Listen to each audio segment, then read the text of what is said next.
So we have that first 250 years of the Roman Republic. Yes. So from about 500 to, let's say, 250 BC. And in that period, they gradually expand throughout Italy, conquer the other Italian cities who are pretty much like them. So they're people who already speak similar languages or the same language, have the same gods. It's easy to integrate them. That's the ones they make the half-citizens and allies. Mm-hmm.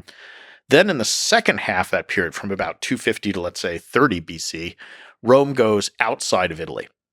And this is a new world because now they're encountering people who are really fundamentally different. Mm-hmm. So true others. They do not have the same gods. They don't speak the same language. They have fundamentally different systems of economy, everything. And Rome first expands in the Western Mediterranean.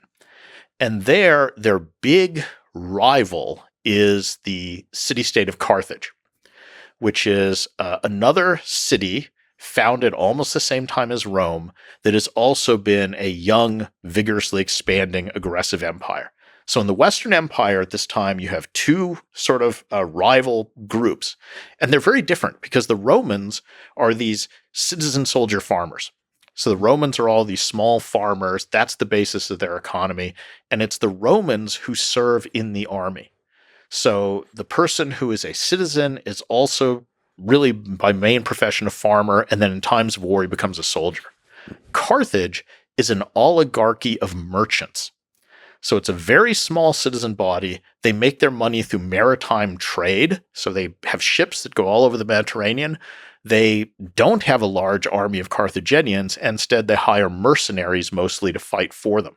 So it's almost these two rival systems. You know, it's different philosophies, different economies, everything. Rome is strong on land, Carthage is strong at sea. So there's this dichotomy. But they're both looking to expand, and they repeatedly come into conflict as they expand. So Carthage is on the coast of North Africa, Rome's in central Italy. What's right between them? The island of Sicily. So the first big war is fought purely dictated by geography. Who gets Sicily, Rome or Carthage? And Rome wins in the end. They get it. But Carthage is still strong. They're not weakened. So Carthage is now looking to expand. The next place to go is Spain. So they go and take Spain. Rome, meanwhile, is moving along the coast of what today is France. Where are they going to meet up? On the border of Spain and France. Mm-hmm. And there's a city at that point, at this point in time, called Saguntum. The second big war between Rome and Carthage is over. Who gets Saguntum? So, I mean, you can just look at a map and see this stuff coming. Sometimes geography is inevitability. And I think in the course of the wars between Rome and Carthage, called the Punic Wars, there is this geographic inevitability to them. Can you speak to the Punic Wars? Why was there's so many levels on which we can talk about this, but why was Rome victorious? Well, the Punic Wars really almost always comes down to the second Punic War. There's three. There's three Punic Wars. The first is over Sicily. Rome wins. The second is the big one. And it's the big one because Carthage at this point in time, just by sheer luck, coughs up one of the greatest military geniuses in all of history, this guy Hannibal Barca. He was actually the son of the Carthaginian general who fought Rome for Sicily. Hamilcar was his father. But Hannibal is this just genius, just absolute military genius. He goes to Spain. He's the one who kind of organizes stuff there. And now he knows the second war with Rome is inevitable. And so the question is, how do you take down Rome? He's smart. He's seen Rome's strength. He knows it's the Italian allies. So Rome always wins because even if they lose battles, they go to the Italian allies and half-citizens and raise new armies. So how do you beat them? He can never raise that many troops himself. And Hannibal, I think correctly, figures out the one way to maybe defeat Rome is to cut them away from their allies. Well, how do you do this? Hannibal's plan is, I'm not going to wait and fight the Romans in Spain or North Africa. I'm going to invade Italy. So I'm going to strike at the heart of this growing Roman Empire. And my hope is that if I can win a couple big battles against Rome in Italy, the Italians will want their freedom back. And they'll rebel from Rome and maybe even join me. Because most people who have been conquered want their freedom back. So this is a reasonable plan. So Hannibal famously crosses the Alps with elephants, dramatic stuff. Nobody expects him to do this. Nobody thinks you can do this. Shows up in northern Italy. Romans send an army. Hannibal massacres them. He is a military genius. Rome takes a year, raises a second army. We know this story, sends it against Hannibal. Hannibal wipes him out. Rome gets clever this time. They say, okay, Hannibal's different. We're going to take 2 years, raise 2 armies, and send them both out at the same time against Hannibal. So they do this, and this is the Battle of Cannae, which is one of the most famous battles in history. Hannibal is facing this army of 80,000 Romans about, and he comes up with a strategy called double envelopment. I mean, we can go into it later if you want, but it's this famous strategy where he basically kind of sucks the Romans in, surrounds them on all sides, and in one afternoon at the Battle of Cannae, Hannibal kills about 60,000 Romans. Now, just to put that in perspective, that's more Romans hacked to death in one afternoon with swords than Americans died in 20 years in Vietnam. I mean, the Battle of Gettysburg, which lasted 3 days and was one of the bloodiest battles of the Civil War, I think the actual deaths at that were maybe like 15,000. So this is bloodshed of an almost unimaginable scale. It's also brutal. Yes. Just the slaughter. It's just mind-boggling to think of that. So now this is Rome's darkest hour. This is why the Second Punic War is important, because there's that, Nietzsche phrase, what doesn't kill you makes you stronger. This is the closest Rome comes to death in the history of the Republic. Hannibal almost kills Rome. But no, it's not much of a spoiler. Rome's going to survive. And from this point on, they're going to be unbeatable. But this is the crisis. This is the crucible. This is the furnace that Rome passes through that is the dividing point between when they're one more up-and-coming empire and when they're clearly the dominant power in the Mediterranean. Mm-hmm. So what do they do about Hannibal? Well, they're smart. We're not going to fight Hannibal. We're not going to give Hannibal the chance to kill more Romans. So they adopt a strategy that they'll follow Hannibal, or they raise a couple more armies, follow Hannibal around. But whenever Hannibal turns and tries to attack them, the Romans just back off. No, thank you. We're not going to give you a chance. Meanwhile, though, they're not scared of other Carthaginians. So they raise a couple more armies and they send these to Spain, for example, and start attacking the Carthaginian holdings there. And by luck or necessity, Rome comes up with its own brilliant commander at this point, a guy named Scipio. And he wins victories in Spain, conquers Spain. Then he crosses into North Africa and starts to conquer that and ends up threatening Carthage directly. And poor Hannibal, undefeated in Italy, has now been walking up and down Italy, or marching up and down Italy, for 12 years looking for another fight, and the Romans won't give it to him. Mm-hmm.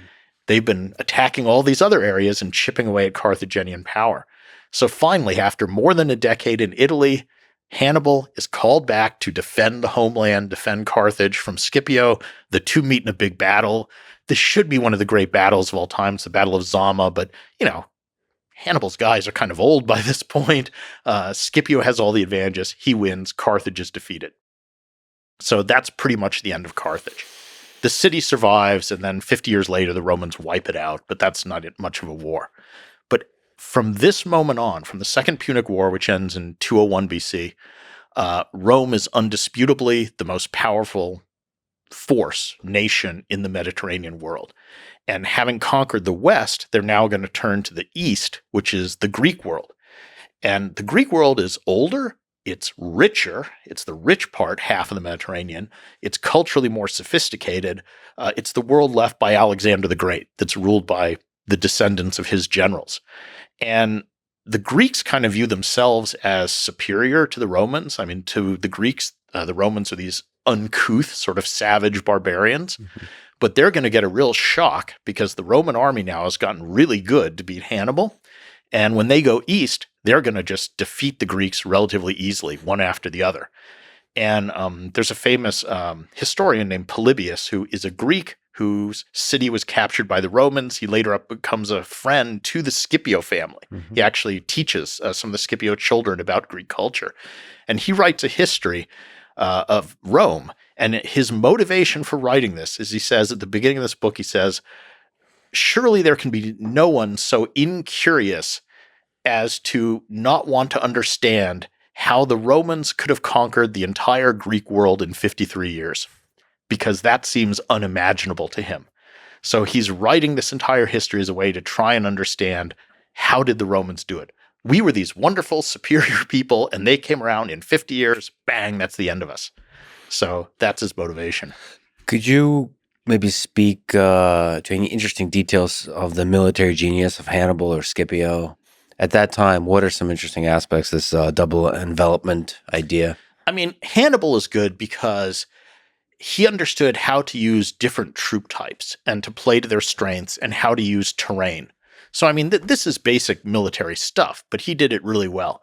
So, one of his victories against the Romans, for example, is when the Romans are marching along the edge of a lake and their army is strung out in marching formations. They're not kind of in combat formation, but they're strung out along the edge of this lake. It's misty, there's not good visibility, and he ambushes them along this lakeside, so Lake Trasimene. And it's just using the terrain, understanding this. Again, Hannibal's very much outnumbered, but he's able to use the terrain and to take the enemy by surprise. At Cannae, he's working against the expectations. So the traditional thing you do in the ancient world is the two armies would line up on opposite sides of a field. You'd put your best troops in the middle. You'd put your cavalry on the sides. You'd put your lightly armed skirmishers beyond those. And then the two sides kind of smack together. And the good troops fight the good troops, and you see who wins. Now, Hannibal is hugely outnumbered by this giant phalanx of heavy infantry, which is what the Romans specialized in. They're very good at sort of heavily armed foot soldiers. So he knows, I don't want to go up against that. I don't have that many of that troop type. My guys aren't as good as the Romans anyway. So he lines up some of his less good troops in the center against the big menacing Roman phalanx, and he tells them, okay, when the Romans come, you're not really trying to win. Just hold them up. Just delay them. And even tells them you can give ground. So you can retreat and sort of let the line form a big kind of C-shaped crescent. Let the Romans sort of advance into you, but just hold that line. And meanwhile, he puts his cavalry and his good troops on the side. And so on the sides, those good troops defeat the Romans, and then they kind of circle in behind the Romans and attack that big menacing Roman phalanx from the rear where it's very vulnerable. And so Hannibal catches the Romans in this sort of giant cauldron, just with people closing in from both sides. And they get pressed together. They can't fight properly. They panic, and they're all slaughtered. And that strategy of double envelopment, of sort of going around both sides, becomes the model for all kinds of military strategies throughout the rest of history. I mean, the Germans used this in their Blitzkrieg in World War II. A lot of it was kind of that, go around the sides and envelop the enemy. On the Eastern Front, they had a bunch of these sort of cauldron battles where they would go around and try to encircle huge chunks of the Russian army and do the same thing. Supposedly, even in the Gulf War, it was part of the U.S. strategy for the invasion of Iraq to do this kind of double envelopment maneuver. So it's something that for the rest of military history has been an inspiration to other armies.